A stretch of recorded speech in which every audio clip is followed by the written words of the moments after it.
Gold, trusted gold buyers. మీరు తాకట్టు పెట్టిన బంగారాన్ని విడిపించి ఈ రోజు ఉన్న మార్కెట్ ధరకు కొనబడను.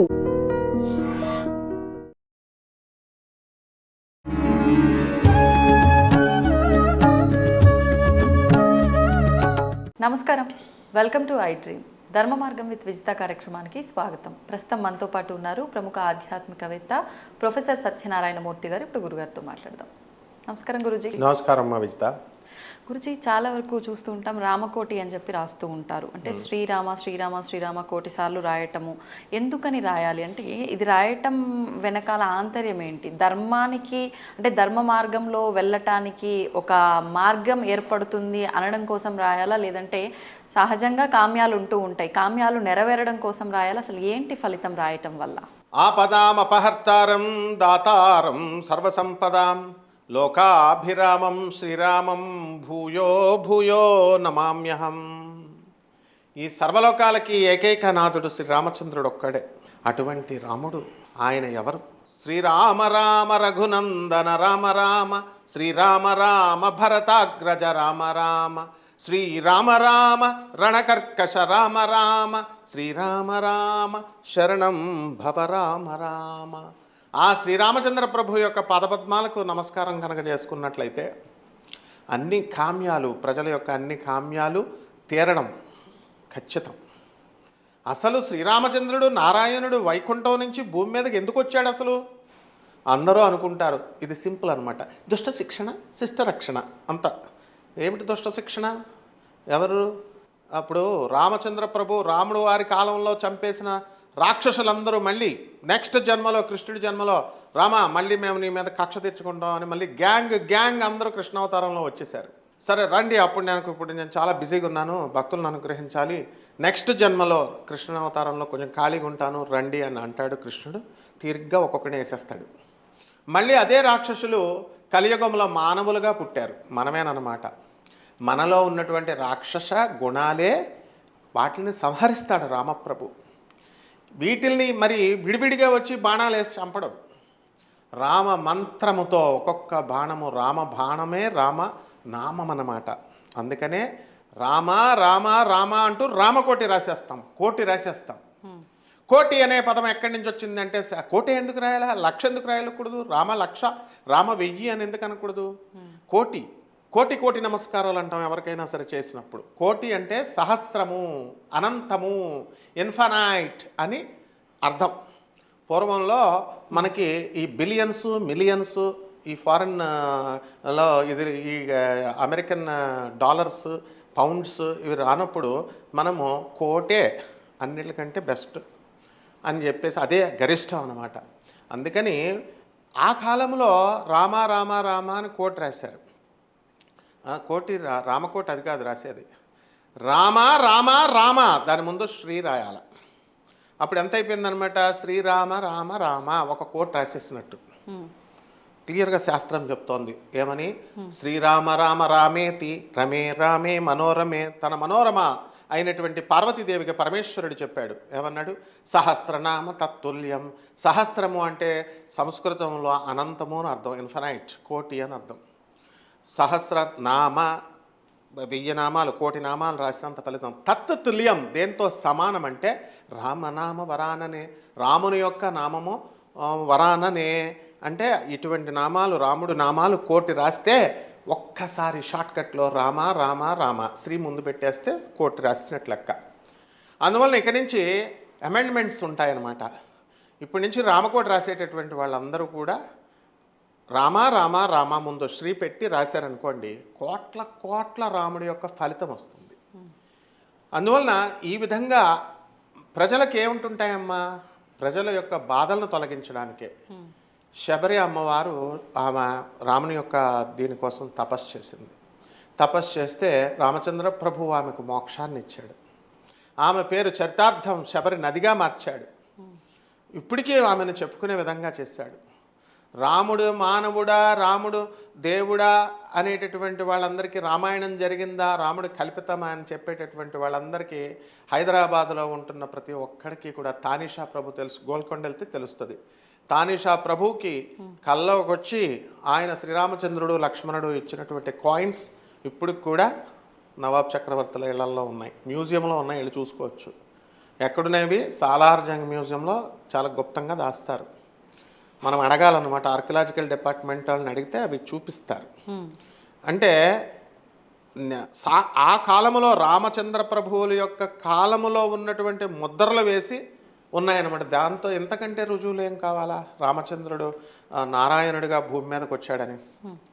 తర్వాత ఎప్పుడో తానిషా ప్రభు ఇప్పుడు కదా వచ్చింది కదా.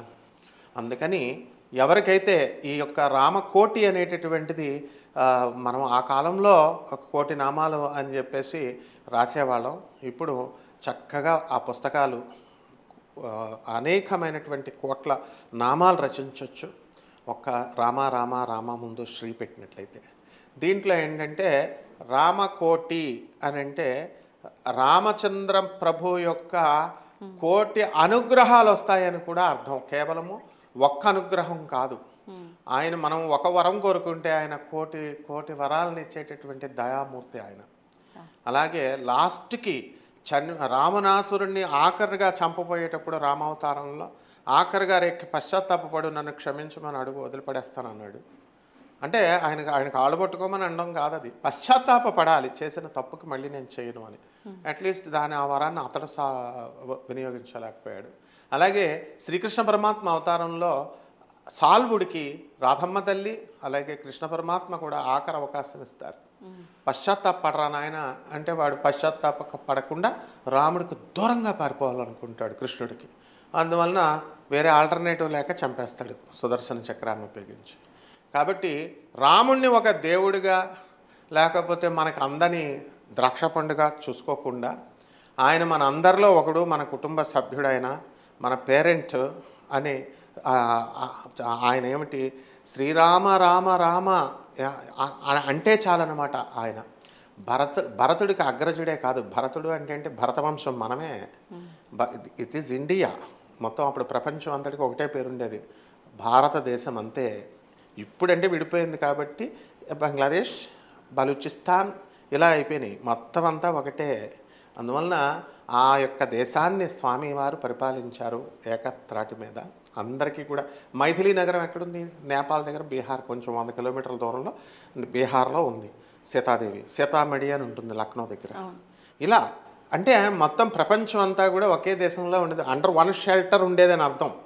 ఇప్పుడు విడిపోయిన తర్వాత మనందరం మద్రాస్, తెలంగాణ, ఆంధ్ర అంతా కలిపి మెడ్రాసే మెయిన్ క్యాపిటల్. దాని నుంచి విడగొట్టాం, తర్వాత ఆంధ్ర తెలంగాణ విడగొట్టాం. ఇలా జియోలాజికల్గా విడిపోతాయి కానీ అండర్ వన్ షెల్టరే ఉంటాం మనం.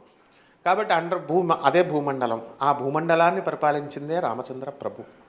కాబట్టి రామకోటి రాసినటువంటి ప్రతి ఒక్కళ్ళ అప్పులు రామచంద్ర ప్రభువే తీర్చేస్తాడు, అందులో డౌట్ లేదు. ఏం కష్టపడక్కర్లేదు. మనం వెళ్ళిపోయి డ్యూటీలు చేసి కష్టపడి నీ డ్యూటీలు నువ్వు చేస్తున్నావు అనుకో, చిన్నప్పుడు చిన్నపిల్లాడు ఏం చేస్తాడు, 1 సంవత్సరం పిల్లాడుగా వచ్చేసరికి తల్లి దగ్గరే ఆశ్రయిస్తాడు, తల్లిని అంటి పెట్టుకుని ఉంటాడు. అమ్మ వీడికి ఎప్పుడు పాలు అవసరమా అని చెప్పి తల్లే ఇస్తుంది, అంతేగాని వీడు అడగాడు. పెద్ద అయిన తర్వాత 2 సంవత్సరాలు వచ్చిన తర్వాత ఇంక వాడు తినడం మొదలు పెడితే వీడు తినడం వీడు తింటాడులే వదిలేస్తాడు. రామచంద్ర ప్రభువు దగ్గర ఏ విధంగా అయితే 1 సంవత్సరం పసిపిల్లాడిలాగా ఆధారపడతారో, అంత మెచ్యూరిటీ వచ్చి ఆధారపడతారో అటువంటి వాళ్ళ అప్పులు రామచంద్ర ప్రభువే తీర్చేస్తాడు. అవన్నీ ఉన్నాయి.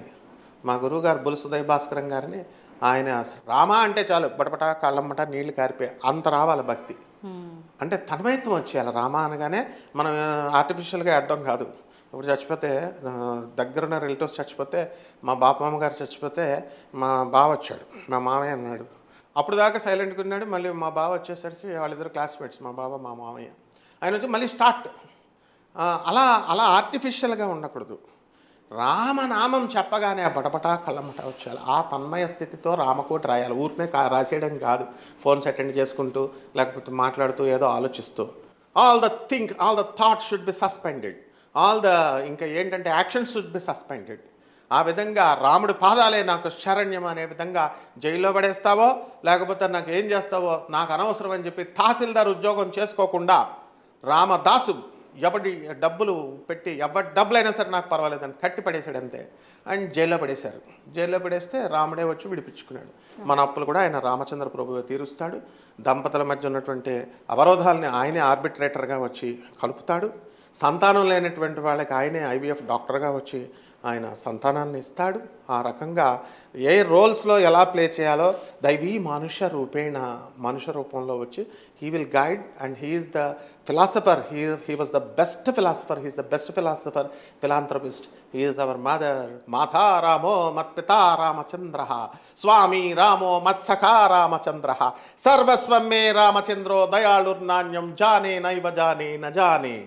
రాముడు తప్ప నాకు ఏ నామము నాకు తెలియదు అనేటటువంటి తాదాత్మ్యంతో రామచంద్ర ప్రభువు నమ్మిన వాళ్ళకు మాత్రమే చేస్తాడు. అంతేగాని రామ రామ రామ అని రామకోటి రాసిన ప్రతి ఒక్కరు బుక్కులు అవగొడితే ఏం రాయడు.